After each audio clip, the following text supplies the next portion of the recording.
BGS ಆಸ್ಪತ್ರೆಯಿಂದ ರೇಣುಕಾಸ್ವಾಮಿ ಕೊಲೆ ಆರೋಪಿ ದರ್ಶನ್ ಡಿಸ್ಚಾರ್ಜ್ ಆಗಿದ್ದಾರೆ.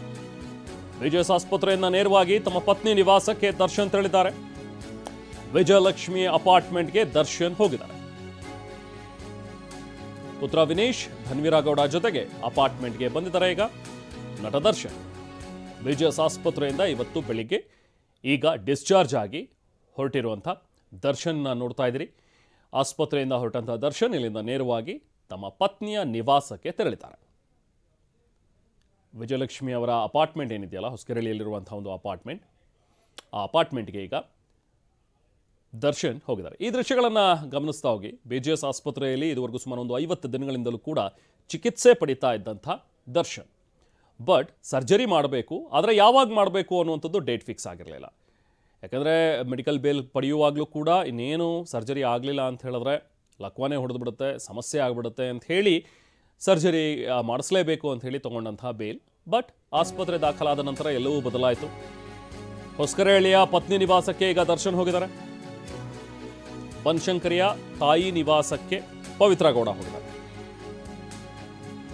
ಒಂದು ಕಡೆ RR ನಗರ ನಿವಾಸಕ್ಕೆ ದರ್ಶನ್ ಹೋಗಿಲ್ಲ, ಪವಿತ್ರ ಗೌಡ ಕೂಡ ಹೋಗಿಲ್ಲ RR ನಗರ ನಿವಾಸಕ್ಕೆ. ಸೊ ಹಾಗಾಗಿ ಎರಡೂ ನಿವಾಸಗಳು ಕೂಡ ಈಗ ಬಿಕೋ ಅಂತಿದೆ. RR ನಗರದಲ್ಲಿರುವಂಥ ದರ್ಶನ್ ನಿವಾಸ, ಪವಿತ್ರ ಗೌಡ ನಿವಾಸ, ಇಬ್ಬರ ನಿವಾಸ ಕೂಡ ಈಗ ಬಿಕೋ ಅಂತಿದೆ. ಯಾಕಂದರೆ ಇಬ್ಬರು ಕೂಡ ಬೇರೆ ಬೇರೆ ಕಡೆ ಹೋಗಿದ್ದಾರೆ. ಒಂದು ನಿನ್ನೆ ಡಿಸ್ಚಾರ್ಜ್ ಆದಂಥ ಪವಿತ್ರ ಗೌಡ ಅಲ್ಲಿಂದ ನೇರವಾಗಿ ತಮ್ಮ ತಲಗಟ್ಪುರದಲ್ಲಿರುವಂಥ ತಮ್ಮ ತಾಯಿಯ ನಿವಾಸಕ್ಕೆ ಅವರು ಅಲ್ಲಿ ತೆರಳಿದ್ರು. ಇನ್ನಾದಾದ ನಂತರ ಇವತ್ತು ಆಸ್ಪತ್ರೆಯಿಂದ ಡಿಸ್ಚಾರ್ಜ್ ಆದಂಥ ದರ್ಶನ್ ತಮ್ಮ ಪತ್ನಿ ನಿವಾಸಕ್ಕೆ ಹೋಗಿದ್ದಾರೆ. ಹೊಸಕೆರೆಹಳ್ಳಿಯಲ್ಲಿರುವಂಥ ಪತ್ನಿಯ ನಿವಾಸ. ಮನೆ ಮತ್ತಷ್ಟು ಡೀಟೇಲ್ಸ್ ಪಡೆಯೋಣ. ನಾವು ಪ್ರತಿನಿಧಿ ಜಗೇನ್ ನಮ್ಮ ಜೊತೆಗೆ ಸಂಪರ್ಕದಲ್ಲಿದ್ದಾರೆ. ಜಗೇನ್, ಈಗ ದರ್ಶನ್ ಪತ್ನಿ ನಿವಾಸಕ್ಕೆ ತೆರಳಿದ್ದಾರೆ. ಈಗಷ್ಟು ನಾವು ಕೂಡ ದೃಶ್ಯಗಳಲ್ಲಿ ಗಮನಿಸ್ತಾ ಇದ್ವಿ. ಇಲ್ಲೇ ಇರ್ತಾರಾ, ಇಲ್ಲಿಂದ ಮತ್ತೆ ಎಲ್ಲಾದರೂ ಹೋಗುವಂಥದ್ರ ಬಗ್ಗೆ ಏನಾದರೂ ಮಾಹಿತಿ ಲಭ್ಯವಾಗ್ತಾ ಇದೆಯಾ? ಜೊತೆಗೆ ಇನ್ನೊಂದು ವಿಚಾರ, ಬಹುಶಃ ನಿನ್ನೆದು ನಾವು ಗಮನಿಸಿದ್ರೆ ಪವಿತ್ರ ಗೌಡ ಬೇರೆ ಕಡೆಗೆ ಹೋಗಿರುವಂಥದ್ದು, ದರ್ಶನ್ ಕೂಡ ಬೇರೆ ಕಡೆಗೆ ಹೋಗಿದ್ದಾರೆ. ಒಟ್ಟಿನಲ್ಲಿ ಇಬ್ಬರು RR ನಗರದ ನಿವಾಸದಲ್ಲಂತೂ ಇಲ್ಲ. ಜಗೇನ್, ಮಾತಾಡ್ತೀನಿ ನಾನು ನಿಮ್ಮ ಜೊತೆಗೆ. ಸೊ ನೋಡಿ, ಈಗ ಎರಡೂ ದೃಶ್ಯಗಳನ್ನು ಗಮನಿಸ್ತಾ ಇದ್ದೀವಿ. ನಿನ್ನೆ ಜೈಲಿನಿಂದ ರಿಲೀಸ್ ಆದಂತಹ ಪವಿತ್ರ ಗೌಡ ಪೂಜೆ ಸಲ್ಲಿಸಿದ್ರು. ವಜ್ರ ಮುನೇಶ್ವರನಿಗೆ ಪೂಜೆ ಸಲ್ಲಿಸಿ ಅಲ್ಲಿಂದ ತಮ್ಮ ತಾಯಿ ನಿವಾಸಕ್ಕೆ ಹೋದರು. ಇನ್ನು ಆಸ್ಪತ್ರೆಯಲ್ಲಿದ್ದಂಥ ದರ್ಶನ್ ಈಗ ಡಿಸ್ಚಾರ್ಜ್ ಆಗಿ ತಮ್ಮ ಪತ್ನಿ ನಿವಾಸಕ್ಕೆ ಹೋಗಿದ್ದಾರೆ. ನಾವು ಪ್ರತಿನಿಧಿ ಮಾಲ್ತೇಶ್ ಜಗೀನ್ ಜಾಯ್ನ್ ಆಗಿದ್ದಾರೆ. ಮಾಲ್ತೇಶ್, ನಾನು ಮಾತಾಡ್ತಾ ಇದ್ದೆ, ಈಗ ಪತ್ನಿ ನಿವಾಸಕ್ಕೆ ಹೋಗಿರುವಂತಹ ದರ್ಶನ್ ಇಲ್ಲಿಂದ ಮತ್ತೆ ಬೇರೆ ಕಡೆಗೆ ಏನಾದರೂ ತೆರಳ್ತಾರಾ? ಇದ್ರ ಬಗ್ಗೆ ಏನಾದರೂ ಮಾಹಿತಿ ಲಭ್ಯವಾಗ್ತಾ ಇದೆಯಾ? ಹಾಗೆ ಇನ್ನೊಂದು ವಿಚಾರ, ನಾವು ಮಾತಾಡ್ತಾ ಇದ್ದ ಹಾಗೆ ಪವಿತ್ರ ಕೂಡ ನಿನ್ನೆ ಜೈಲಿಂದ ರಿಲೀಸ್ ಆಗಿ ಅವರ ತಾಯಿ ಮನೆಗೆ ಹೋಗಿದ್ದಾರೆ. ಇತ್ತ ದರ್ಶನ್ ಈಗ ಆಸ್ಪತ್ರೆಯಿಂದ ರಿಲೀಸ್ ಆಗಿ ಪತ್ನಿ ಮನೆಗೆ ಹೋಗಿದ್ದಾರೆ. ಅಂದರೆ RR ನಗರದಲ್ಲಿ ಇಬ್ಬರು ಕೂಡ ಇಲ್ಲ ಈಗ ಸದ್ಯಕ್ಕೆ. RR ನಗರದ ನಿವಾಸ ಬಿಕೋ ಅಂತ ಇದೆ. ಏನು ಡೀಟೇಲ್ಸ್ ಲಭ್ಯವಾಗ್ತಾ ಇದೆ ಈಗ ಜಗೀನ್? ರೆಹಮಾನ್, ಖಂಡಿತ ಏನು ಅಂತಂದ್ರೆ ಸದ್ಯಕ್ಕೆ ಅವ್ರಿಗೆ, ದರ್ಶನ್ ಅವ್ರಿಗೆ ಹಾಗೆ ಪವಿತ್ರ ಅವರಿಗೆ ಬೇಲ್ ಸಿಕ್ಕ ತಕ್ಷಣವೇ ತಮ್ಮ ಸ್ವಂತ ನಿವಾಸಗಳಿಗೆ ಹೋಗ್ಬೋದು, ತಾವು ಮೊದಲಿದ್ದಂಥ ನಿವಾಸಗಳಿಗೆ ಹೋಗ್ಬೋದು ಅನ್ನೋಂಥ ನಿರೀಕ್ಷೆಗಳಿತ್ತು. ಬಟ್ ಹಾಗೆ ಆಗಿಲ್ಲ. ಸಹಜವಾಗಿ ನಿನ್ನೆ ಕೂಡ ಪವಿತ್ರ ಅವರು ರಿಲೀಸ್ ಆದಂಥ ಸಂದರ್ಭದಲ್ಲಿ ನೇರವಾಗಿ ಅವರು ತಮ್ಮ ತಾಯಿಯ ನಿವಾಸಕ್ಕೆ ಹೋಗಿರುವಂಥದ್ದು. ಇವತ್ತು ಕೂಡ ದರ್ಶನ್ ಅವರು ಆಸ್ಪತ್ರೆಯಿಂದ ಡಿಸ್ಚಾರ್ಜ್ ಆದ ನಂತರ ನೇರವಾಗಿ ತಮ್ಮ ಪತ್ನಿಯ ನಿವಾಸಕ್ಕೆ, ಹೊಸಕೆರೆಹಳ್ಳಿಯ ನಿವಾಸಕ್ಕೆ ಬಂದಿರತಕ್ಕಂಥದ್ದು. ಸಹಜವಾಗಿ ಎಲ್ಲೋ ಕಡೆ ಅಲ್ಲಿ ಎರಡು ನಿವಾಸಗಳು ಬಿಕೋ ಅಂತ ಇರ್ತಕ್ಕಂಥದ್ದು. ಬಟ್ ಅದು ಯಾವ ಕಾರಣಕ್ಕೆ ಅನ್ನುವಂಥದ್ದು ಸದ್ಯಕ್ಕೆ ಮಾಹಿತಿ ಮಾತ್ರ ಲಭ್ಯ ಆಗಿಲ್ಲ. ಎಲ್ಲ ಒಂದು ಕಡೆ ಈಗ ಸದ್ಯಕ್ಕೆ ದರ್ಶನ್ ಅವರು ನೇರವಾಗಿ ಪತ್ನಿಯ ಅಪಾರ್ಟ್ಮೆಂಟ್ ನಲ್ಲಿ ಇರುವಂತದ್ದು. ಇದಾದ ನಂತರ ಯಾವ ರೀತಿ ಅವರ ಪ್ಲಾನ್ಸ್ ಇದೆ ಅನ್ನುವಂಥದ್ದು ಸದ್ಯ ಕೂಡ ರಿವೀಲ್ ಆಗಿಲ್ಲ. ದೇವಸ್ಥಾನಗಳಿಗೆ ಹೋಗುವಂಥದ್ದು ಅಥವಾ ಮತ್ತೆ ನಂತರ ತಮ್ಮ ಸಂಜೆ ವೇಳೆಗೆ RR ನಗರದ ಅವರ ನಿವಾಸಕ್ಕೆ ಹೋಗುವಂಥದ್ದು ಅನ್ನೋಂಥದ್ದು ಮಾತ್ರ ಸದ್ಯಕ್ಕೆ ಲಭ್ಯವಾಗಿಲ್ಲ. ಇನ್ನು ಅನಾರೋಗ್ಯದ ನೆಪ ಒಡ್ಡಿ ಆಸ್ಪತ್ರೆಗೆ ದಾಖಲಾಗಿದ್ದಂತಹ ದರ್ಶನ್ ಅವರು ಇವತ್ತು ಡಿಸ್ಚಾರ್ಜ್ ಆಗಿರತಕ್ಕಂಥದ್ದು. ಅವರಿಗೆ ರೆಗ್ಯುಲರ್ ಬೇಲ್ ಕೂಡ ಸಿಕ್ಕಿರತಕ್ಕಂಥದ್ರ ಬೆನ್ನಲ್ಲೇ ನೇರವಾಗಿ ಪತ್ನಿಯ ನಿವಾಸಕ್ಕೆ ಆಗಮಿಸಿರುವಂಥದ್ದು. ಈ ಹಿಂದೆ ಕೂಡ ಬಳ್ಳಾರಿಯಿಂದ ರಿಲೀಸ್ ಆದಂತಹ ಸಂದರ್ಭದಲ್ಲಿ ದರ್ಶನ್ ಅವರು ನೇರವಾಗಿ ಇದೇ ಒಂದು ಅಪಾರ್ಟ್ಮೆಂಟ್ಗೆ ಬಂದಿದ್ರು. ಇಲ್ಲಿಂದಲೇ ಆಸ್ಪತ್ರೆಗೆ ಅವರು ದಾಖಲಾಗಿದ್ರು. ಇಲ್ಲಿಯೇ ಇದ್ರು. ಅವರು ಏನು ಈ ಒಂದು ಪ್ರಕರಣ ಆಯ್ತೋ, ರೇಣುಕಾಸ್ವಾಮಿ ಪ್ರಕರಣ ಆಯ್ತೋ, ಆವಾಗಿಂದ ಕೂಡ RR ನಗರದ ನಿವಾಸಕ್ಕೆ ದರ್ಶನ್ ಅವರು ಹೋಗಿಲ್ಲ. ಮಹಾಜರ್ ಮಾಡುವಂತ ವೇಳೆಯಲ್ಲಿ ಮಾತ್ರ ಆ ಒಂದು ಏರಿಯಾದಲ್ಲಿ ಹೋಗಿರುವಂಥದ್ದು, ಬನ್ನಿರುವಂಥದ್ದು ಮಾತ್ರ ಗೊತ್ತಾಗಿದೆ. ಬಟ್ ಇವತ್ತು ಕೂಡ ಅಲ್ಲಿಯೇ ಹಾದು ಬರುವಂಥ ಸಂದರ್ಭದಲ್ಲಿ ಎಲ್ಲೋ ಅವ್ರ ನಿವಾಸಕ್ಕೆ ಹೋಗ್ಬೋದು ಅನ್ನೋಂಥ ನಿರೀಕ್ಷೆಗಳಿತ್ತು. ಬಟ್ ಇವತ್ತು ಕೂಡ ಆ ನಿರೀಕ್ಷೆ ಸುಳ್ಳಾಗಿದೆ. ನೇರವಾಗಿ ಅವರ ಪತ್ನಿಯ ನಿವಾಸಕ್ಕೆ ಆಗಮಿಸಿರ್ತಕ್ಕಂಥದ್ದು ರೆಹಮಾನ್. ಹಾಗೆ ಜಗನ್, ಬಹುಶಃ ಅಬ್ಸರ್ವ್ ಮಾಡ್ತಾ ಇದ್ರೆ ಇವತ್ತು ಆಸ್ಪತ್ರೆಯಿಂದ ಹೊರಗಡೆ ಬಂದಂತಹ ದರ್ಶನ್ರನ್ನ ನೋಡ್ತಾ ಇದ್ರೆ ಇನ್ನೂ ಕೂಡ ಬೆನ್ನು ನೋವು ಕಾಡ್ತಾ ಇದೆ ಅನ್ನುವಂಥದ್ದು ಅವರ ಮುಖಭಾವದಲ್ಲಿ ಕಾಣಿಸುತ್ತೆ. ಆದರೆ ಸರ್ಜರಿ ಮಾಡಿಸಿಲ್ಲ, ಸರ್ಜರಿ ಅಗತ್ಯ ಇದೆ ಅಂತ ಹೇಳಿ ಬಲವಾಗಿ ವಾದಿಸಿದ್ರು ವಕೀಲರು ಕೂಡ. ಆಸ್ಪತ್ರೆಯಲ್ಲಿ ವೈದ್ಯರು ಕೂಡ ಹೇಳಿದರು ಮಧ್ಯಂತರ ಜಾಮೀನು ಪಡೆಯುವಂಥ ಸಂದರ್ಭದಲ್ಲಿ ಆಪರೇಷನ್ ತುಂಬ ಅಗತ್ಯ ಇದೆ ಅಂತ ಹೇಳಿದರು. ಆಪರೇಷನ್ ಮಾಡಿಸದೇ ಇದ್ರೆ ಲಕ್ವಾ ಹೊಡೆದು ಬಿಡುತ್ತೆ, ಕಿಡ್ನಿ ಸಮಸ್ಯೆ ಆಗಿಬಿಡುತ್ತೆ, ಏನೋ ಆಗೇ ಬಿಡುತ್ತೆ ಇನ್ನು ಸಮಸ್ಯೆಗಳು ಅನ್ನುವಂಥದ್ದು ರೀತಿಯಲ್ಲಿ ಅವರು ವಾದ ಮಾಡಿದ್ದು. ಸೊ ಅದಾಗೇನೆ ಮೆಡಿಕಲ್ ಎಮರ್ಜೆನ್ಸಿಯಲ್ಲಿ ಬೇಲನ್ನು ಕೂಡ ಅವರಿಗೆ ಕೊಟ್ಟಿದ್ರು. ಬಟ್ ಅದಾದ ನಂತರ ಆಸ್ಪತ್ರೆಗೆ ದಾಖಲಾದ ಮೇಲೆ ವರಸೆ ಬದಲಾಯಿತು. ಇನ್ನು ಈಗ ರೆಗ್ಯುಲರ್ ಬೇಲ್ ಸಿಕ್ಕ ಮೇಲಂತೂ ಅವರ ಕಂಪ್ಲೀಟ್ ವರಸೆ ಚೇಂಜ್ ಆಗಿದೆ. ಈಗ ಸದ್ಯಕ್ಕೆ ಸರ್ಜರಿ ಅವಶ್ಯಕತೆನೇ ಇಲ್ಲ ಅನ್ನೋ ರೀತಿಯಲ್ಲಿ ಕಂಡು ಬರ್ತಾ ಇದೆ. ಸೊ ಹೀಗಾಗಿ ಈ ಮುಂಚೆ ಏನು ಮಧ್ಯಂತರ ಜಾಮೀನನ್ನು ಕೊಟ್ಟಿತ್ತು, ಅದಾದಮೇಲೆ ರೆಗ್ಯುಲರ್ ಬೇಲ್ ಕೂಡ ಈಗ ಕೊಟ್ಟಿದೆ. ಇವೆಲ್ಲ ಗ್ರೌಂಡ್ಸ್ ಮೇಲೆ ಸಹಜವಾಗಿ ಪೊಲೀಸರು ಕೂಡ ಇದನ್ನು ಚಾಲೆಂಜ್ ಮಾಡ್ತಾರೆ, ಸುಪ್ರೀಂ ಕೋರ್ಟ್ಗೆ ಅರ್ಜಿಯನ್ನು ಕೂಡ ಹಾಕ್ತಾರೆ ಬೇಲನ್ನು ಕ್ಯಾನ್ಸಲ್ ಮಾಡಬೇಕು ಅಂತೇಳಿ. ಯಾಕಂದರೆ ಕೋರ್ಟಿಗೇನೆ ಕೂಡ ಒಂದು ರಾಂಗ್ ಮೆಸೇಜ್, ರಾಂಗ್ ಇನ್ಫಾರ್ಮೇಷನನ್ನು ಕೊಟ್ಟಿದ್ದಾರೆ, ತಪ್ಪು ದಾರಿಗೆ ತರುವಂಥ ಒಂದು ಪ್ರಯತ್ನವನ್ನು ದರ್ಶನ್ ಮಾಡಿದ್ದಾರೆ ಅನ್ನುವಂಥದ್ರ ಬಗ್ಗೆ ಕೂಡ ಒನ್ ಆಫ್ ದ ಗ್ರೌಂಡ್ ಆಗುತ್ತೆ ಈ ಬೇಲ್ ಕ್ಯಾನ್ಸಲೇಷನ್ ಕೇಳೋದಕ್ಕೆ ಪೊಲೀಸರು. ಇನ್ನು ಡಿಸೆಂಬರ್ 11ನೇ ತಾರೀಕು ಸರ್ಜರಿಗೆ ಸಿದ್ಧತೆ ಅಂಥೇಳಿ BJS ಆಸ್ಪತ್ರೆಯ ವೈದ್ಯರು ಕೂಡ ಹೇಳಿದರು. ಆದರೆ ಆ ಡಿಸೆಂಬರ್ 11 ಮುಗಿದು ಈಗಾಗಲೇ 18 ಬಂದರೂ ಕೂಡ ಯಾವುದೇ ರೀತಿ ಅದರ ಬಗ್ಗೆ ಚರ್ಚೆಗಳಿಲ್ಲ. ಅವಾಗ ಹೇಳಿದ್ದು 11ನೇ ತಾರೀಕು ಸಾಧ್ಯ ಆಗಲಿಲ್ಲ, ಯಾಕಂದರೆ ಅವರಿಗೆ ಇನ್ನೂ BP ವೇರಿಯೇಷನ್ಸ್ ಇತ್ತು, ಫ್ಲಕ್ಚುಯೇಷನ್ ಇದೆ. ಸೊ ಹಾಗಾಗಿ ಆಪರೇಷನ್ ಮಾಡೋದಕ್ಕಾಗೋದಿಲ್ಲ, ಪೋಸ್ಟ್ಪೋನ್ ಮಾಡಿದ್ವಿ. ಬಟ್ ಯಾವಾಗ ಅಂತ ಹೇಳಿರಲಿಲ್ಲ. ಬಟ್ ಯಾವಾಗ ಮೊನ್ನೆ ಬೇಲ್ ಸಿಕ್ತೋ ಶುಕ್ರವಾರ, ಅದಾದ ನಂತರ ಕಂಪ್ಲೀಟ್ ಇವರ ವರಸೆ ಚೇಂಜ್ ಆಗಿದೆ. ಈಗ ಸದ್ಯಕ್ಕಂತೂ ಸರ್ಜರಿ ಆಗುವಂಥ ಯಾವುದೇ ಲಕ್ಷಣಗಳು ಕಾಣಿಸ್ತಾ ಇಲ್ಲ. ಬಟ್ ಹೊರಗಡೆ ಬಂದಾಗ ನಾವು ಗಮನಿಸಿದ್ರೆ ನೋಡಿ, ಈ ದೃಶ್ಯಗಳನ್ನು ನೀವೇನು ನೋಡ್ತಾ ಇದ್ದೀರಿ, ಒಂದು ವಿಂಡೋದಲ್ಲಿ ನೀವು ನೋಡ್ತಾ ಇದ್ದೀರಿ, ವಿನೀಶ್ನ ಹೆಗಲ ಮೇಲೆ ಕೈ ಹಾಕ್ಕೊಂಡು ಹೊರಗಡೆ ಬಂದಂಥ ದರ್ಶನ್ ಬೆನ್ನು ನೋವು ಇರೋ ರೀತಿಯಲ್ಲೇ ಕಾಣಿಸ್ತಾ ಇದ್ದಾರೆ ನೋಡಿ. ಈ ದೃಶ್ಯಗಳನ್ನು ಕ್ಲೋಸಾಗಿ ಅಬ್ಸರ್ವ್ ಮಾಡಿದ್ರೆ, ಪಕ್ಕದಲ್ಲಿ ಇನ್ನೊಬ್ಬರು ಧರ್ಮೀರಾ ಗೌಡ ಇದ್ದಾರೆ, ಆ ಕಡೆ ಈ ಕಡೆ ವಿನೀಶ್, ಇಬ್ಬರ ಜೊತೆಗೆ ಬಂದಂಥ ದರ್ಶನ್ ವಿನೀಶ್ ಹೆಗಲ ಮೇಲೇ ಕೈ ಹಾಕ್ಕೊಂಡು ಬರ್ತಾ ಇದ್ದಾರೆ. ಸೊ ತನಗೆ ಬೆನ್ನು ನೋವು ಇದೆ ಅನ್ನುವಂಥದ್ದು ಈ ದೃಶ್ಯಗಳಲ್ಲಿ ಕಾಣುತ್ತೆ ದರ್ಶನ್ ಅವರಿಗೆ, ಅಂದರೆ ದರ್ಶನ್ ಅವರು ಕಾಣಿಸ್ತಾ ಇರೋ ರೀತಿ.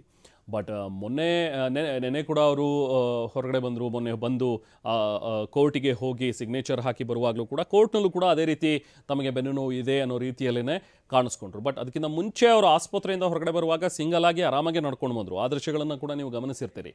ಸೋಮವಾರ ಯಾವಾಗ ಅವರು ಆಸ್ಪತ್ರೆಯಿಂದ ಹೊರಗಡೆ ಬಂದರು, ಆಗ ಆಸ್ಪತ್ರೆಯ ಲಾಬಿಯಲ್ಲಿ ನಡ್ಕೊಂಡು ಬಂದಿದ್ದು, ಗೇಟಿಂದ ಅವರು ಹೊರಗಡೆ ಬಂದಾಗಲೂ ಕೂಡ ಅವರು ಆರಾಮಾಗೆ ನಡ್ಕೊಂಡು ಬಂದಿದ್ದರು. ಆದರೆ ಅದಾದ ಮೇಲೆ ಕೋರ್ಟಿಗೆ ಹೋದಾಗ ನೋಡಿ, ಇದೇ ದೃಶ್ಯ ನಾನು ಮಾತಾಡ್ತಾ ಇದ್ದಿದ್ದು, ಆಸ್ಪತ್ರೆಯ ಲಾಬಿ ಒಳಗಡೆ ನಡ್ಕೊಂಡು ಬರ್ತಾ ಇರುವಂಥ ದರ್ಶನ್ ನೋಡಿ. ಇದರಲ್ಲಿ ಆರಾಮಾಗೇ ಇದ್ದಾರೆ, ಯಾರ ಸಹಾಯನೂ ಇಲ್ಲ, ಯಾರ ಹೆಗಲ ಮೇಲೂ ಕೂಡ ಕೈ ಹಾಕ್ಕೊಂಡಿಲ್ಲ. ಅವರ ನಡೆ ಕೂಡ ಗಮನಿಸ್ತಾ ಹೋದರೆ ಇಲ್ಲೆಲ್ಲೂ ಕೂಡ ಅವರಿಗೆ ನೋವಿದೆ ಅಥವಾ ಇನ್ನೇನೋ ಸಮಸ್ಯೆ ಆಗಿದೆ ಅನ್ನೋ ರೀತಿಯಲ್ಲಿ ಕಾಣಿಸ್ತಾ ಇಲ್ಲ. ಬಟ್ ಅದೇ ಇವತ್ತಿನ ಸಿಚುವೇಶನ್ ನೋಡಿ, ಇವತ್ತು ವಿನೀಶ್ ಬಂದಿದ್ದಾನೆ, ವಿನೀಶ್ ಹೆಗಲ ಮೇಲೆ ಕೈ ಹಾಕ್ಕೊಂಡು ತನಗೆ ಬೆನ್ನು ನೋವಿದೆ ಅನ್ನೋ ರೀತಿಯಲ್ಲಿ ದರ್ಶನ್ ಹೊರಗಡೆ ಬರ್ತಾ ಇರುವಂಥದ್ದು. ಎರಡೂ ಕಾಂಟ್ರಾಸ್ಟ್ ಆಗಿರುವಂತಹ ದೃಶ್ಯಗಳನ್ನು ನಾವಿಲ್ಲಿ ಗಮನಿಸ್ಬೋದು. ಇದೇ ವಿಚಾರವಾಗಿ ನಾವು ಮಾತಾಡ್ತಾ ಇದ್ದಿದ್ದು, ಹೀಗೆ ತನಗೆ ಬೆನ್ನು ನೋವಿದೆ, ತೀರಾ ಬೆನ್ನು ನೋವಿನ ಸಮಸ್ಯೆ ಇದೆ ಅಂಥೇಳಿ ಯಾವಾಗ ವಕೀಲರು ವಾದ ಮಾಡೋದಕ್ಕೆ ಸ್ಟಾರ್ಟ್ ಮಾಡಿದ್ರು, ಅಂದರೆ ಬೇಲ್ ಕೊಡಬೇಕು ಅನ್ನೋದ್ರ ಬಗ್ಗೆ, ಅದಾದ ನಂತರ ಅವರು ಜೈಲಿನ ಒಳಗಡೆನೂ ಕೂಡ, ಬಳ್ಳಾರಿ ಜೈಲಿನ ಒಳಗಡೆನೂ ಕೂಡ ಕಾಣಿಸ್ಕೊಂಡ ರೀತಿನೇ ಬೇರೆ. ಅದಕ್ಕಿಂತ ಮುಂಚೆ ಅವರು ಆರಾಮಾಗಿ ಬರ್ತಾ ಇದ್ರು, ವಿಸಿಟರ್ಸನ್ನು ಮೀಟ್ ಮಾಡ್ತಾ ಇದ್ರು, ವಿಜಯಲಕ್ಷ್ಮಿ ಅವರನ್ನ ಮೀಟ್ ಮಾಡ್ತಾ ಇದ್ರು, ಅವ್ರು ಕೊಡೋ ಬ್ಯಾಗನ್ನು ತೊಗೊಂಡು ಆರಾಮಾಗೇ ಹೋಗ್ತಾ ಇದ್ರು. ಬಟ್ ಯಾವಾಗ ಇಲ್ಲಿ ಕೋರ್ಟ್ನಲ್ಲಿ ವಾದ ಸ್ಟಾರ್ಟ್ ಆಯ್ತಲ್ಲ, CV ನಾಗೇಶ್ ಅವರು ಒಂದು ವಾದವನ್ನು ಮಂಡಿಸೋದಕ್ಕೆ ಆರಂಭಿಸಿದ್ರು. ಇಲ್ಲ, ಅವರಿಗೆ ಬೆನ್ನು ನೋವು ಏನು ಮುಂಚೆಯಿಂದ ಇತ್ತಲ್ಲ, ಅದು ಈಗ ಅಗ್ರಿವೇಟ್ ಆಗಿದೆ, ತುಂಬ ಜಾಸ್ತಿ ಆಗಿಬಿಟ್ಟಿದೆ ಅಂಥೇಳಿ ಅವರಿಗೆ ಸರ್ಜಿಕಲ್ ಚೇರ್ ಬಂತು, ಕಮೋಡ್ನ ಒಂದು ವ್ಯವಸ್ಥೆ ಆಯಿತು. ಸೊ ಅವರಿಗೆ ಮಲಗೋದಕ್ಕೆ ಅಂಥೇಳಿ ಒಂದು ಬೆಡ್ ಬೇಕು, ನೆಲದಲ್ಲಿ ಮಲಗಿದ್ರೆ ತೊಂದರೆ ಆಗುತ್ತೆ ಅನ್ನೋಂಥದ್ದು ಈ ರೀತಿಯಾಗಿ ಸ್ಲೋ ಆಗಿ ಬಿಲ್ಡ್ ಮಾಡ್ತಾ ಬಂದರು. CV ನಾಗೇಶ್ ಅವರ ಒಂದು ಚಾಕಚಕ್ಯತೆ ಬಹುಶಃ ಇಲ್ಲಿ ನಾವು ಅಬ್ಸರ್ವ್ ಮಾಡಬೇಕು. ಅವರು ವಾದಿಸಿದಂತಹ ರೀತಿ, ಇನ್ಫ್ಯಾಕ್ಟ್ ತಮ್ಮ ಕಕ್ಷಿದಾರನಿಗೆ ಬೇಲ್ ಕೊಡಿಸ್ಬೇಕು ಅನ್ನೋ ಒಂದು ನಿಟ್ಟಿನಲ್ಲಿ CV ನಾಗೇಶ್ ಅವರ ಒಂದು ಪಾಯಿಂಟ್ಸ್ ಇತ್ತಲ್ಲ, ಒಂದು ಪ್ರಬಲವಾದಂಥ ಒಂದು ವಾದ ಇತ್ತಲ್ಲ, ಖಂಡಿತವಾಗ್ಲೂ ಇಲ್ಲಿ ಅದನ್ನಂತೂ ಆ ಪಾಯಿಂಟ್ಸನ್ನಂತೂ ನಾವು ನಾಗೇಶ್ ಅವರನ್ನು ಇಲ್ಲಿ ಅಪ್ರಿಷಿಯೇಟ್ ಮಾಡಲೇಬೇಕು. ಇಷ್ಟು ಬೇಗ ಅವರಿಗೆ ಬೇಲ್ ಕೊಡಿಸೋದ್ರಲ್ಲಿ CV ನಾಗೇಶ್ ಅವರ ಪಾತ್ರ ಬಹಳ ಹಿರಿದಾಗುತ್ತೆ. CV ನಾಗೇಶ್ ಅವರ ಲಾಜಿಕ್ ಮತ್ತು ಮ್ಯಾಜಿಕ್ ಎರಡೂ ಕೂಡ ವರ್ಕೌಟ್ ಆಗಿದೆ ಅಂದರೆ ನಾವಿಲ್ಲಿ ತಪ್ಪಾಗಲಿಕ್ಕಿಲ್ಲ. ಆದರೆ ದರ್ಶನ್ ಯಾವಾಗ ಈ ರೀತಿ ಬೇಲ್ಗೆ ಅಪ್ಲೈ ಆಗಿದೆ, ಮೆಡಿಕಲ್ ಎಮರ್ಜೆನ್ಸಿಲಿ ಬೇಲ್ ಸಿಗಬಹುದು ಅನ್ನುವಂಥ ಒಂದು ಆಸೆ ಅವರಿಗೆ ಚಿಗುರುತ್ತೋ, ಆಗ ಅವರ ಒಂದು ವರಸೆ ಬದಲಾಗಿದ್ದನ್ನು ನಾವು ಗಮನಿಸ್ತಾ ಇದ್ವಿ. ಬಳ್ಳಾರಿ ಜೈಲಿನಲ್ಲೂ ಕೂಡ ಅಷ್ಟೇ, ಹಿಂದಿನ ದಿನಾನೇ ಆರಾಮಾಗಿ ಇದ್ದವರು ಅದಾದ ನಂತರನೇ ಅವರು ಕುಂಟೋದಕ್ಕೆ ಸ್ಟಾರ್ಟ್ ಮಾಡಿದ್ರು. ಬ್ಯಾಗ್ ಎತ್ತೋದಕ್ಕಾಗ್ತಾ ಇಲ್ಲ, ನಿಲ್ಲೋದಕ್ಕಾಗ್ತಾ ಇಲ್ಲ, ಎಲ್ಲಿ ಕ್ಯಾಮ್ರಾ ಕಾಣಿಸುತ್ತೋ ಅಲ್ಲಿ ಅವರು ಬೆನ್ನು ನೋವು ಕಾಣಿಸ್ಕೊಳ್ತಾ ಇತ್ತು.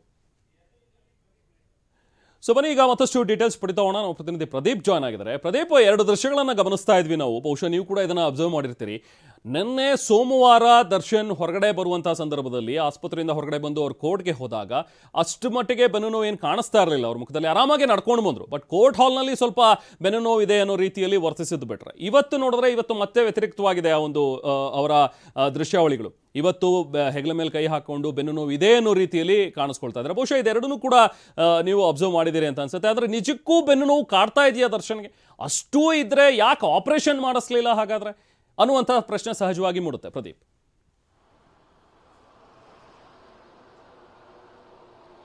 ಖಂಡಿತ ರೆಹಮಾನ್, ಈ ಒಂದು ಎರಡು ದೃಶ್ಯಗಳನ್ನು ನೋಡಿದ್ರೆ ಸಾಮಾನ್ಯವಾಗಿ ಈ ರೀತಿಯಾದಂತಹ ಅನುಮಾನ ಖಂಡಿತ ಪ್ರತಿಯೊಬ್ಬರಿಗೂ ಮೂಡುತ್ತೆ. ಯಾಕಂತ ಹೇಳಿದ್ರೆ ಮಧ್ಯಂತರ ಜಾಮೀನನ್ನು ಪಡೆಯುವ ವೇಳೆ ದರ್ಶನ್ ರವರಿಗೆ ಅವರ ಪರ ವಕೀಲರು ವಿಮ್ಸ್ ಆಸ್ಪತ್ರೆ ಅಂದರೆ ಬಳ್ಳಾರಿಯ ವಿಮ್ಸ್ ಆಸ್ಪತ್ರೆಯ ವರದಿಯ ಪ್ರಕಾರ ಅವ್ರಿಗೆ ತಕ್ಷಣವೇ ಆಪರೇಷನ್ ಮಾಡಿಸ್ಬೇಕು, ಅವ್ರಿಗೆ ಬೆನ್ನು ಉರಿಯ ಸಮಸ್ಯೆ ಇದೆ, ಜೊತೆಗೆ ಅವ್ರಿಗೆ ಇದೊಂದು ಏನು ಉಲ್ಬಣ ಆದರೆ ಬೆನ್ನು ಉರಿಯ ಸಮಸ್ಯೆ, ಅಲ್ಲಿಂದ ಪ್ಯಾರಾಲಿಸಿಸ್ ಅವ್ರಿಗೆ ಅಟ್ಯಾಕ್ ಆಗ್ಬೋದು, ಹೀಗೆ ಅನೇಕ ರೀತಿಯಾದಂತಹ ಸಮಸ್ಯೆಗಳು ಅವ್ರಿಗೆ ಈ ಬೆನ್ನು ಉರಿಯ ಸಮಸ್ಯೆಗಳಿಂದ ಎದುರಾಗುತ್ತೆ. ಹೀಗಾಗಿ ತಕ್ಷಣವೇ ಅವ್ರಿಗೆ ಮಧ್ಯಂತರ ಜಾಮೀನನ್ನು ಅನಾರೋಗ್ಯ ದೃಷ್ಟಿಯಿಂದ ಕೊಡಬೇಕು ಅಂತ ಹೇಳಿ ಹೈಕೋರ್ಟ್ ಅಲ್ಲಿ ವಾದವನ್ನು ಮಂಡಿಸಿದ್ರು. ತದನಂತರ ಹೈಕೋರ್ಟ್ ಕೂಡ ಅನಾರೋಗ್ಯದ ಹಿನ್ನೆಲೆಯಲ್ಲಿ ಈ ರೀತಿಯಾದಂತಹ ಕಾರಣಗಳನ್ನು ನೀಡಿದ ಹಿನ್ನೆಲೆ ಅವರಿಗೆ ಆಪರೇಷನ್ ಮಾಡಿಸ್ಕೊಳ್ಳೋಕ್ಕೋಸ್ಕರ ಅದರಲ್ಲೂ ಅವರು ಒತ್ತಿ ಹೇಳಿದ್ದು ಆಪರೇಷನ್ ಮಾಡಿಸಬೇಕಾಗಿದೆ ಅಂತ ಹೇಳಿದ್ರು. ಈ ಕಾರಣಕ್ಕಾಗಿ ಹೈಕೋರ್ಟ್ ಕೂಡ ಆಪರೇಷನ್ ಮಾಡಿಸೋಕೆ ಮಧ್ಯಂತರ ಜಾಮೀನನ್ನು ನೀಡಿ ಬೆಂಗಳೂರಿನ ಬಿಟ್ಟು ಹೊರಗಡೆ ಹೋಗಬಾರದಂತೆ ಷರತ್ತನ್ನು ವಿಧಿಸಿತ್ತು. ಅದರಂತೆ ದರ್ಶನ್ ಕೂಡ ಬಳ್ಳಾರಿಯಿಂದ ಬೆಂಗಳೂರಿಗೆ ಬಂದರು. ನಂತರ ನೇರವಾಗಿ BJS ಆಸ್ಪತ್ರೆಗೆ ದಾಖಲಾದರು. ಈ 2 ದಿನ 3 ದಿನ ನೆಕ್ಸ್ಟ್ ವೀಕ್ ಆಗುತ್ತೆ ಅವ್ರಿಗೆ ಆಪರೇಷನ್ ಅನ್ನೋ ಒಂದು ರೀತಿಯಾದಂಥ ಒಂದು ಕುತೂಹಲವೂ ಸಹ ಇತ್ತು. ಆದರೆ 1 ತಿಂಗಳಾಯಿತು, ಅಂದರೆ ಅಕ್ಟೋಬರ್ 30ರಂದು ಅವ್ರಿಗೆ ಜಾಮೀನು ಸಿಕ್ಕಿತ್ತು. ಈಗ ಡಿಸೆಂಬರ್ 18 ಅಂದರೆ ಹೆಚ್ಚು ಕಡಿಮೆ 1.5 ತಿಂಗಳು ಕಾಲ ಆಸ್ಪತ್ರೆಯಲ್ಲಿದ್ದಂತಹ ದರ್ಶನ್ಗೆ ಯಾವುದೇ ರೀತಿಯಾದಂತಹ ಆಪರೇಷನ್ ಆಗಿಲ್ಲ. ಅದರಲ್ಲೂ ಸಹ ಅವ್ರಿಗೆ ರೆಗ್ಯುಲರ್ ಬೇಲ್ ಅರ್ಜಿ ಸ್ಟಾರ್ಟ್ ಆದಾಗ, ಅಂದರೆ ಅದರ ಜಾಮೀನಿನ ವಿಚಾರಣೆ ಸ್ಟಾರ್ಟ್ ಆದಾಗ ಅದರಲ್ಲೂ ಸಹ ಅವರು ಆಪರೇಷನ್ ವಿಚಾರವಾಗಿ ಪಬ್ಲಿಕ್ ಪ್ರಾಸಿಕ್ಯೂಟರ್ ಆದಂತಹ ಪ್ರಸನ್ನ ಕುಮಾರ್ ಅವರು ಸಾಕಷ್ಟು ಪ್ರಶ್ನೆಗಳನ್ನು ಸಹ ಎತ್ತಿದ್ರು. ರೆಗ್ಯುಲರ್ ಜಾಮೀನನ್ನು ಕೊಡಬಾರ್ದು, ಅದ್ರ ಜೊತೆಗೆ ಮಧ್ಯಂತರ ಜಾಮೀನನ್ನು ಪಡ್ಕೊಂಡು ಈಗ ಹೊರಗಡೆ ಇರುವಂತಹ ದರ್ಶನ್ ಆಪರೇಷನ್ ಕೂಡ ಮಾಡಿಸಿಲ್ಲ, ಮೆಡಿಕಲ್ ಇದ್ರ ಬಗ್ಗೆ ನಮಗೆ ಒಂದಷ್ಟು ಅನುಮಾನಗಳಿದೇನೋ ಒಂದು ಸಹ ಒಂದು ಸಂಶಯ ಕೂಡ ವ್ಯಕ್ತಪಡಿಸಿದ್ರು. ಇದೆಲ್ಲವನ್ನು ಸಹ ಹೈಕೋರ್ಟ್ ಗಮನಿಸಿತ್ತು, ವಾದವನ್ನು ಕೇಳಿತ್ತು. ಇದ್ರ ಜೊತೆಗೆ ಪ್ರತಿವಾದವನ್ನಿಸಿದಂತಹ CV ನಾಗೇಶ್ ಅವರು ಡಿಸೆಂಬರ್ 11 ಅಂದರೆ ವಿಚಾರಣೆಗೆ 2 ದಿನ ಮುಂಚೆ ಏನಿತ್ತು ಜಾಮೀನು ಅರ್ಜಿ, ಆವಾಗ ಡಿಸೆಂಬರ್ 11ರಂದು 2 ದಿನ ಬಿಟ್ಟರೆ ಅವ್ರಿಗೆ ಆಪರೇಷನ್ ಮಾಡಿಸ್ತೀವಿ ಅಂತ ಹೇಳಿ, ಜೊತೆಗೆ ಆಪರೇಷನ್ ಮಾಡಿಸ್ಬೇಕು ಅಂತ ಹೇಳಿ ಏನು BJS ಆಸ್ಪತ್ರೆ ವೈದ್ಯರು ಸೂಚಿಸಿದ್ದಾರೆ. ಅವತ್ತು ಆಪರೇಷನ್ ಮಾಡಿಸ್ತೀವಿ ಅಂತಲೂ ಕೂಡ ಹೇಳಿದರು. ಆದರೆ ಅವ್ರಿಗೆ ತದನಂತರ ಇನ್ನು 2 ದಿನ ಕಳೆದ ನಂತರ ಅವ್ರಿಗೆ ಬೇಲೆ ಸಿಕ್ತು, ಅಂದರೆ ರೆಗ್ಯುಲರ್ ಬೇಲ್ ಸಿಕ್ತು. ತದನಂತರ ಆಪರೇಷನ್ ಬಗ್ಗೆ ಯಾವುದೇ ರೀತಿಯಾದಂತಹ ಸುದ್ದಿ ಬಂದಿಲ್ಲ. ಅವ್ರಿಗೆ ಆಪರೇಷನ್ ಮಾಡಿಸಿರೋದ್ರ ಬಗ್ಗೆ ಯಾವುದೇ ರೀತಿಯಾದಂತಹ ಏನು ಅವರ ಸೂಚನೆ ಕೂಡ ಕಾಣಿಸ್ತಾ ಇಲ್ಲ. ಈ ಕಾರಣಕ್ಕಾಗಿ ದರ್ಶನ್ ರವರು ಈ ದೃಶ್ಯಗಳನ್ನು ಜೊತೆಗೆ ಈ ರೀತಿಯಾದಂತಹ ಏನು ಆಕ್ಟಿವಿಟಿಗಳಾಗಿದೆ, ಈ ರೀತಿಯಾದಂತಹ ಒಂದು ಬೆಳವಣಿಗೆಗಳೇನಾಗಿದೆ, ಇದೆಲ್ಲದರಿಂದ ಒಂದಷ್ಟು ಅನುಮಾನಗಳು ಮೂಡ್ತಾ ಇರುವಂಥದ್ದು. ಆದರೆ ಈ ಒಂದು ಅನಾರೋಗ್ಯ ದೃಷ್ಟಿಯಲ್ಲಿ ಯಾವುದನ್ನು ಸಹ ಕನ್ಫರ್ಮ್ ಆಗಿ ಹೇಳೋಕ್ಕಾಗಲ್ಲ. ಯಾಕೆಂದರೆ ಅವರಿಗೆ ಬೆನ್ನುಹುರಿ ಸಮಸ್ಯೆ, ಜೊತೆಗೆ ಕಾಲನ್ನು ಕುಂಟ್ಕೊಂಡು ಸಾಕಷ್ಟು ಬಾರಿ ಅವರು ದೃಶ್ಯಗಳಲ್ಲಿ ಕಾಣಿಸ್ಕೊಂಡಿದ್ರು. ಅದರಲ್ಲೂ ಬಳ್ಳಾರಿಯ ಜೈಲಿಗೆ ಹೋದಾಗ ಇವತ್ತು ಜಾಮೀನಿನ ಅರ್ಜಿ ಪ್ರಾರಂಭವಾದ ನಂತರ ಅವ್ರಿಗೂ ಈ ಒಂದು ಕಾಲು ನೋವು ಸಮಸ್ಯೆ, ಬೆನ್ನುಹುರಿಯ ಸಮಸ್ಯೆಗಳು ಕಾಣಿಸ್ಕೊಂಡಿದೆ ಅಂತ ಕೋರ್ಟ್ಗೆ ಮಾಹಿತಿಯನ್ನು ನೀಡಿದರು. ತದನಂತರ ಅವರು ಇದೇ ಒಂದು ಕಾರಣವನ್ನು ಇಟ್ಟು ಬೇಲ್ ಪಡ್ಕೊಂಡಿದ್ರು. ಈಗ ಇವತ್ತು ಆಸ್ಪತ್ರೆಯಿಂದ ಡಿಸ್ಚಾರ್ಜ್ ಆಗಬೇಕಾದ್ರೂ ಸಹ ಅವರ ಮಗನ ಹೆಗಲ ಮೇಲೆ ಕೈಯನ್ನು ಹಾಕೊಂಡು ಅವರು ಹೊರಗಡೆ ಬಂದರು, ಕುಂಟುತ್ತಾ ಹೊರಗಡೆ ಬಂದರು. ಸದ್ಯಕ್ಕೆ ಇದು ಮೇಲ್ನೋಟಕ್ಕೆ ಬೆನ್ನುಹುರಿಯ ಸಮಸ್ಯೆ ಅಂತ ದರ್ಶನ್ ಅವರಿಗೆ ಅವರು ತೋರಿಸ್ಕೊಳ್ತಾ ಇದ್ದಾರೆ. ಇಲ್ಲ, ಅದು ನಿಜಕ್ಕೂ ಬೆನ್ನುಹುರಿಯ ಸಮಸ್ಯೆ ಇದೆಯಾ? ಆದರೆ ಇದ್ದಿದ್ರೆ ಯಾಕೆ ಅವ್ರಿಗೆ ಆಪರೇಷನ್ ಮಾಡಿಲ್ಲ? ಕೋರ್ಟ್ಗೆ ತಿಳಿಸಿದಂತೆ ಯಾಕೆ ಅವರು ಡಿಸೆಂಬರ್ 11ನೇ ತಾರೀಕು ಆಪರೇಷನ್ ಮಾಡಿಲ್ಲ? 1.5 ತಿಂಗಳು ಕಳೆದರೂ ಸಹ ಅವರ ಆರೋಗ್ಯದ ಬಗ್ಗೆ ಯಾವ ರೀತಿಯಂತಹ ಒಂದು ಸ್ಪಷ್ಟವಾದ ನಿಲುವನ್ನು ಯಾಕೆ ಹೊರಗಡೆ ಬಿಡ್ತಾ ಇಲ್ಲ ಅನ್ನೋದ್ರ ಬಗ್ಗೆ ಸಾಕಷ್ಟು ಅನುಮಾನಗಳಿದೆ. ಸದ್ಯಕ್ಕೀಗ ಅವರು ಮನೆಗೆ ತಲುಪಿದ್ದಾರೆ, ಅವರ ಪತ್ನಿ ನಿವಾಸದಲ್ಲಿದ್ದಾರೆ. ಆದರೆ ಮುಂದೆ ಅವ್ರಿಗೆ ಫಿಸಿಯೋಥೆರಪಿ ಕಂಟಿನ್ಯೂ ಆಗುತ್ತೆ ಅನ್ನೋ ಒಂದು ಮಾಹಿತಿ ಸಿಗ್ತಾ ಇರುವಂಥದ್ದು, ಆಪರೇಷನ್ ಮಾಡಲ್ಲ ಅನ್ನೋ ಒಂದು ಮಾಹಿತಿ ಸಿಗ್ತಾ ಇರುವಂಥದ್ದು. ಆದರೆ ಇದು ಫಿಸಿಯೋಥೆರಪಿಲೇ ಮುಂದುವರಿಯುತ್ತಾ ಅಥವಾ ಈಗಲಾದರೂ ಅವರು ಈ ಒಂದು ಬೆನ್ನುಹುರಿ ಸಮಸ್ಯೆಗೆ ಆಪರೇಷನ್ ಮಾಡಿಸ್ಕೋತಾರೆ ಅನ್ನೋದನ್ನ ಕಾದು ನೋಡಬೇಕು. ಜೊತೆಗೆ ಇದೊಂದು ಕುತೂಹಲವಾಗಿದೆ Rehman. Okay, thank you Pradeep.